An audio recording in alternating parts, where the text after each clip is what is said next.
আসসালামু আলাইকুম, সবাই কেমন আছেন? আশা করি ভালো আছেন সবাই। আলহামদুলিল্লাহ, আমিও ভালো আছি আপনাদের দোয়ায়।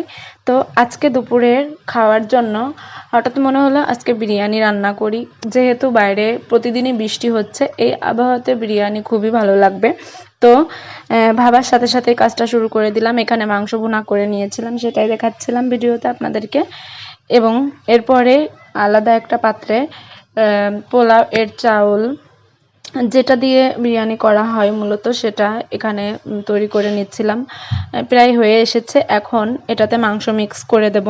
তারপরে কিছুক্ষণ ঢেকে দম দিয়ে রাখলেই তৈরি হয়ে যাবে আমার বিরিয়ানিটি। মাঝে মধ্যেই রান্নাটা করা হয়, তবে এক এক দিন এক এক রকম করে রান্না করতে বেশি স্বাচ্ছন্দ্য বোধ করি আমি।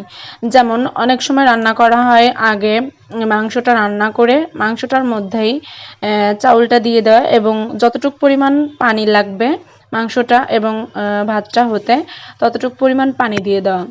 এক একজন এক একজনের পছন্দ মতো রান্না করে। এখানে আমি আমার পছন্দ মতো রান্না করেছিলাম। পরে মাংসটা দেওয়ার পরে কিছুক্ষণ দমে দেওয়ার পরেই ভাতটা ফুল রেডি হয়ে গেছে। এখানে বিরিয়ানিটা আমি দেখছিলাম, খুবই খেতে সুস্বাদু হয়েছিল। ধন্যবাদ সবাইকে ভিডিওটি শেষ পর্যন্ত দেখার জন্য।